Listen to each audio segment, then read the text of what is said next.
Hello, folks. This is Hitmanvondoom, and this is actually an entry for Gimpy. I don't know his numbers. I never know his numbers. If you have numbers, I'm not going to remember it. I think it's Gimpy 204, but it's Gimpy's contest, and you know who I'm talking about. One really cool dude who likes to drink and make videos, but really entertaining stuff. So definitely check him out. And in this contest, he asked some questions. And as you can tell, I'm wearing my power glove. Look at that. Oh, and also my Dragon Door coin too, by the way. My Dragon Door coin. So I'm getting there, but yeah. So with Gimpy's contest, he asked a few questions. One of them was, what comic would you take on a desert island?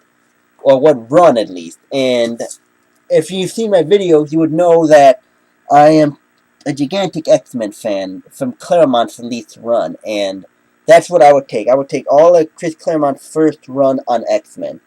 Because, I mean, it was such a good run. I mean, you have some great artists. John Byrne popped in there for like about 30 issues or so.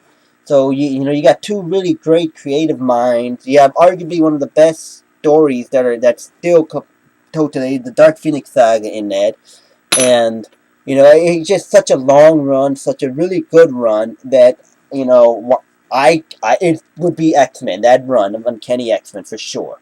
So that's that.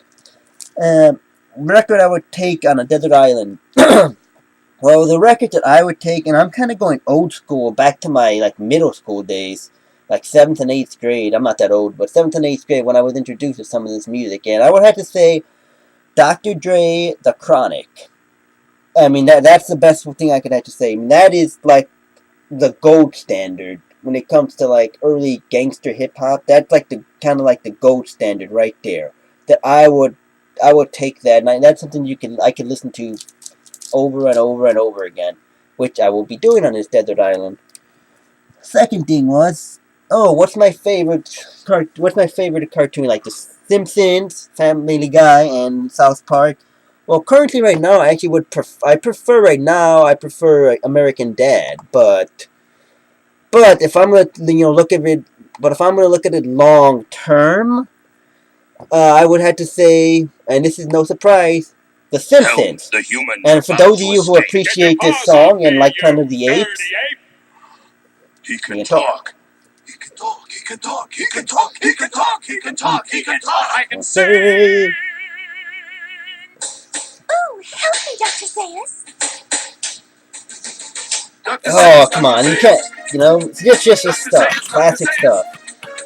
Dr. Zayas, Dr. Zayas. Oh, Dr. Zayas. So anyway, obviously that's The Simpsons, and that's what I say. Like long term, The Simpsons. I mean, especially the earlier seasons were really just hilarious, really funny stuff, and really funny stuff. And without The Simpsons, there probably is no Family Guy, and might not even be a South Park. I mean, that's what set the bar. It's still going to this day.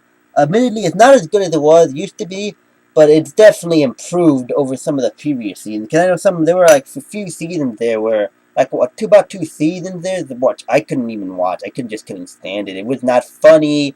It was not funny. There were like 2 seasons where it was not funny. It was really cliche, and you just saw the jokes from a mile away. But then right now, the writing is definitely improved, and it's a lot better than those seasons. And it still gives you some laughs. So, The Simpsons for sure. Now, what else would I have to say? What comics should you be reading? The comic you should be reading is Scarlet Spider. This one's signed by Ryan Stegman. Thank you, Mr. Stegman. But Scarlet Spider is something that you should be reading. Now, I would say Ninja Turtles, but the reason I'm not saying Ninja Turtles is because that's not going to get canceled anytime soon. This might get canceled. And I think, but here's the thing. This is kind of like one of those books like Daredevil. Daredevil has a cult following, so to speak. Like a cult following with ravenous fans. That absolutely love this book. And like Daredevil, it's also critically acclaimed as well. People love this book. When people read it, they love it. It's critically acclaimed, and that's I think what's keeping it afloat right now.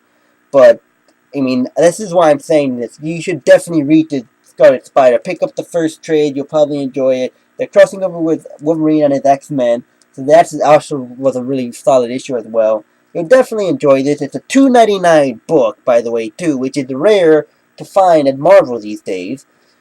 But yeah, I mean, it's a really fun book to read. I would suggest reading this because I said it once and I'll say it again. I'll be damned if Scarlet Spider is going to be canceled and we're going to get another Avengers book or an X-Men book. Because, that's what we need. But anyway, I digress.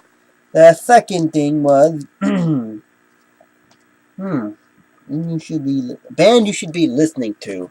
Which is really hard because I don't really listen to any music at all. You mean you heard that Simpsons song that I just listened to? That's what I listen to.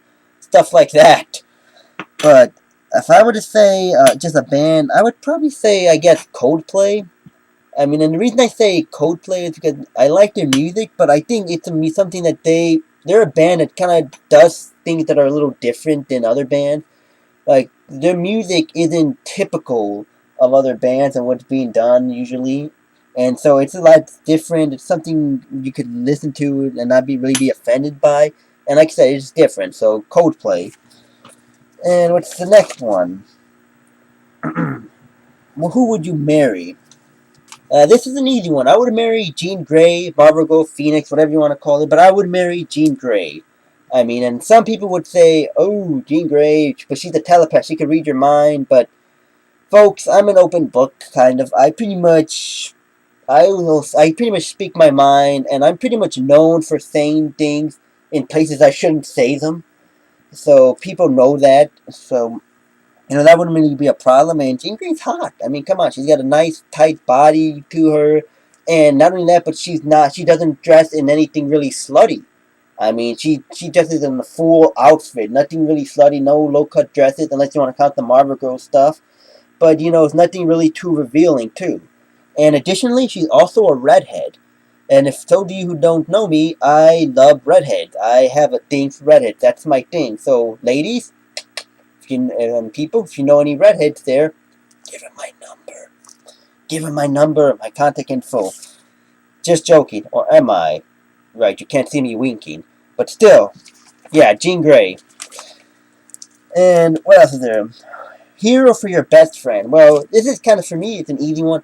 I would like to have Iron Man as my best friend. And there's so many reasons why. One, Iron Man is freaking rich. He's rich and he has a bunch of Iron Man suits floating around. And he's access to government stuff. And new weapons and new technology. He's smart. I would get to see all the new technology that he's seeing. I would get to ride in limousines, get invited to a bunch of stuff if he was my best friend. And not only that, too, but say if he falls off the wagon again, if he becomes an alcoholic and falls off the wagon again. Well, there I am. I'm his best friend. There I am, just right there in the wings, waiting. There I am, and I'm pretty much right there waiting in the wings to take over as Iron Man for him. That's exactly what happened with Rhodey. He got really drunk and he told Rhodey to go and become Iron Man, to go into his suit and just take care of it. That's what happened there, so who knows, if he fall off the wagon, that might happen for me, so Iron Man, for sure. Let's see, and I know that makes you sound like a terrible person. Yeah, no comment on that. Hero that should be brought back from the dead. I would like to see Professor Xavier brought back from the dead. I mean, I think, or maybe brought back from, or maybe even brought back from his time in the 1960s. Even if they could, even if they could bring him back like they did the old X-Men team in the 60s and bring him to the current day, even that, I would enjoy. But I would like to see him back and, just see the absolute maybe guilt trip that Cyclops might be on, and just what would happen between him and Cyclops and even the younger version of Cyclops and all new X-Men. I mean, I think that would be really interesting. Because I did not care too much for seeing his brain being picked apart. And let's see. A villain that you would like to turn good and a hero that you would like to turn bad. Well, a villain that I would like to see turn good is the Red Skull, obviously. And the reason I would say that is because the Red Skull is a true villain. He's a villain that has no redemption, no redeemable qualities about him whatsoever. Absolutely nothing to say. He's not half bad. He's a true villain, and I think it would be very interesting to see the writers try to turn him good. To see the writers go through how would he find redemption. I think that would be a really interesting and difficult task to do, and I would really like to see how it would be done. And a hero that I would like to see turn bad would be the Silver Surfer. Because he is like such a goody two-shoe and such a whiny little, well, you know what I'm going to say, but such a whiny little petulant child. Oh, he's just such a whiny thing, and he's always so noble. And I think it would be really interesting to see him just turn into a massive villain. To stop whining and to actually do something about it. Like, I mean, I could just imagine. I mean, could you just imagine, like, Adam Warlock, if someone, trying to calm him down, and then he just, bam, just, like, decapitates him with, like, a surfboard or something. I think that would be really interesting to see the Silver Surfer, get turned into a villain. That would be really interesting. And that was all of the questions, I hope. So, yeah, this was the content entry for Gimpy. I believe it's 204. God, I hate these numbers, but you know who I'm talking about. It's Gimpy. Definitely a great, funny guy. Crazy guy. But I will say this, Gimpy. You drink. That's what makes you... That alcohol is what makes you crazy. I don't drink. I'm naturally crazy. So, and imagine if I did drink, how crazy I would actually get. So, yeah. But, yeah, so, me, Power Glove, and my Dragon Zord coin saying goodbye, folks. Thank you for having this contest, Gimpy.